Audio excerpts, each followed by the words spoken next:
Bonjour, je suis Léa, étudiante en sciences. Dans cette vidéo qui fait partie d'un ensemble consacré à la statistique descriptive, nous allons avec Pascal découvrir ou redécouvrir cette composante importante du traitement et de l'analyse des données que l'on désigne sous le nom de statistique descriptive. Pascal, en quoi consiste la statistique descriptive ? Bonjour Léa et bonjour à tous. Vaste programme que de présenter la statistique descriptive. Il y aurait tant à développer sur ce sujet. C'est pourquoi j'ai choisi de vous dire l'essentiel dans cette vidéo d'introduction. Comme vous le constatez, le mot-clé associé à cette composante incontournable des statistiques est descriptive, ce qui signifie qu'il va s'agir dans cette étape de décrire les données collectées dans la population ou dans l'échantillon étudié. Il ne s'agit pas pour autant de détailler l'ensemble de ces informations, cela n'aurait guère de sens, mais bien d'en rendre compte avec le minimum de mots, de paramètres et de graphes. L'étape de statistique descriptive va ainsi permettre de résumer les distributions étudiées en quelques caractéristiques qui permettront ensuite des comparaisons ou des prédictions, démarches relevant quant à elles des statistiques inférentielles. La statistique descriptive est dès lors l'étape préalable indispensable à toute analyse inférentielle de vos données, contribuant déjà à les faire parler. La démarche est simple, mais sa mise en œuvre peut être plus ou moins complexe en fonction du contexte de l'étude. Cependant, que l'on se rassure, dans des cas classiques, le travail reste très abordable et à la portée de tous.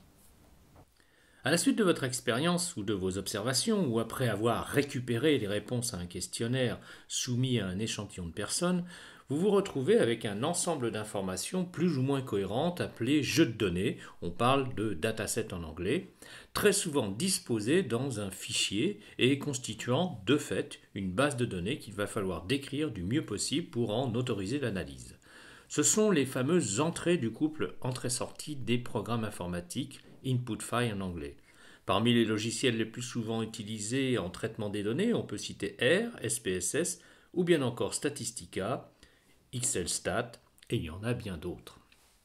À cette fin, pour concrétiser cette démarche de statistique descriptive, nous sommes conduits à décrire les données en termes de variables. Il s'agira de définir le type des variables portant l'information étudiée, de préciser le domaine de définition, de regarder si les données sont complètes, d'identifier d'une façon ou d'une autre les valeurs extrêmes et de s'en séparer le cas échéant s'il s'agit de valeurs aberrantes. Je vous conseille de consulter si nécessaire la vidéo consacrée au type de variables employées en statistique.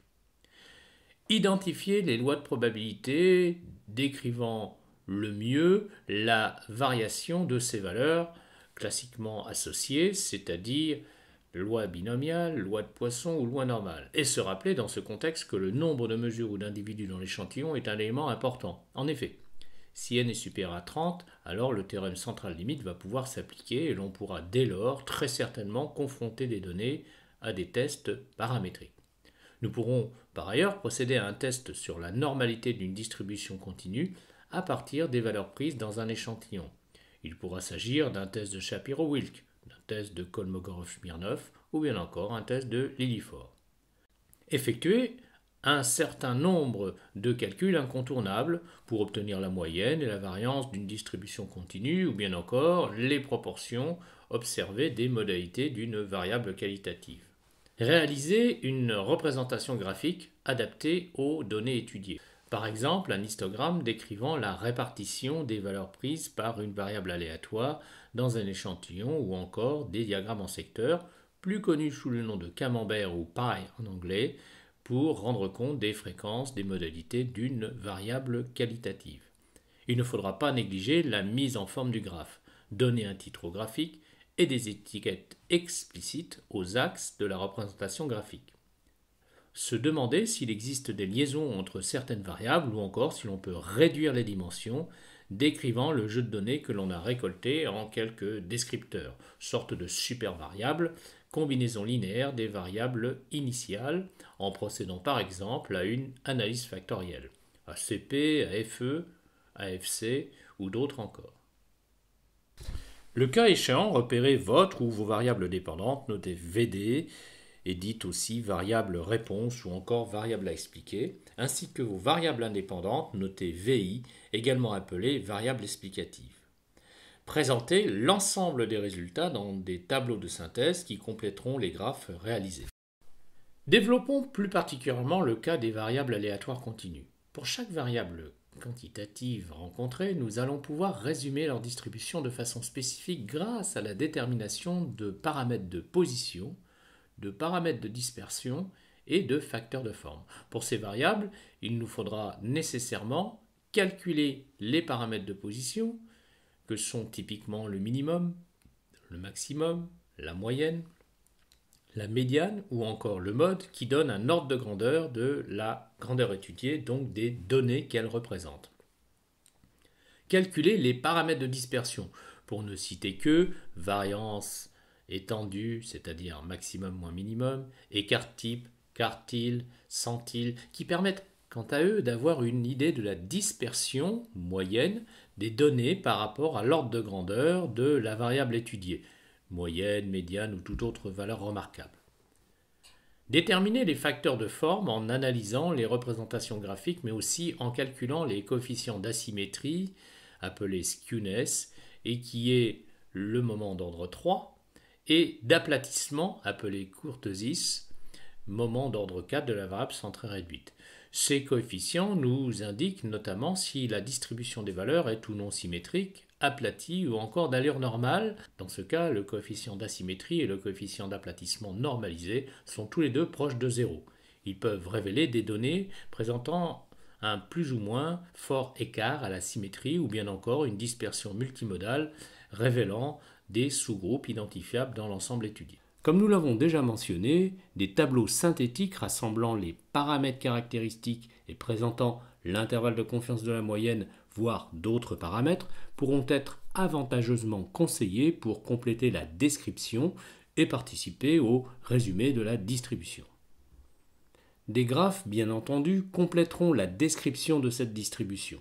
Nous avons déjà mentionné les histogrammes. Il peut être intéressant d'ajouter une boîte de Tuckey, appelée également boîte à moustache, voire de faire un lissage normal sur l'histogramme présenté.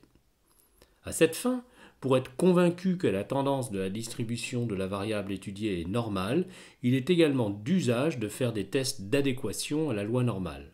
On peut citer les tests de Kolmogorov-Smirnov, de Lilifort ou encore de Shapiro-Wilk.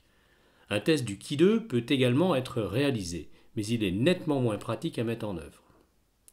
À l'issue de cette étape descriptive de la distribution, la synthèse obtenue va nous permettre d'engager des comparaisons entre échantillons ou entre échantillons et population, préparant ainsi à une étape d'analyse inférentielle. J'aimerais enfin ajouter quelques mots sur les variables ordinales. Il faudra bien faire attention aux variables ordinales qui ne peuvent pas faire l'objet de tests paramétriques tels que le test de Student, même si elles sont codées sur une échelle de Likert, de type numérique, qui, rappelons-le, n'est pas une échelle continue. Les échelles de Likert n'autorisent en effet que l'emploi de tests non paramétriques tels que le test du Qui2 ou encore le test de Mann-Whitney. Les variables de score regroupant par une somme ou une moyenne plusieurs items codés en échelle de Likert permettent cependant l'utilisation d'un test paramétrique sous certaines conditions. Nous le comprenons, la statistique descriptive est une étape préalable à l'analyse inférentielle menée sur vos données expérimentales. Ces deux volets de la statistique, que sont la stat descriptive et la stat inférentielle, constituent un véritable outil d'aide à la décision. Un conseil, définissez bien la population de référence dont est issu l'échantillon et définissez bien la ou les variables d'étude. Vous pourrez alors aborder avec plus d'aisance les tests d'hypothèse. À l'issue de cette description synthétique, on sait déjà mieux à quelles données on a affaire. On commence en quelque sorte à faire parler ces données et il devient aisé d'entreprendre des prédictions ou encore des comparaisons entre échantillons ou entre un échantillon et une population référence. J'espère que cette vidéo vous aura permis de mieux comprendre à quoi servent les statistiques descriptives et quelles sont les étapes qui la constituent. Les autres vidéos de la thématique statistique descriptive vous apprendront à calculer à la main, mais aussi en utilisant différents logiciels, R, Excel, SPSS, les paramètres caractérisant une distribution continue tels la moyenne, la médiane, la variance, l'écart type, le mode, les coefficients d'aplatissement et d'asymétrie, mais également à en interpréter la valeur.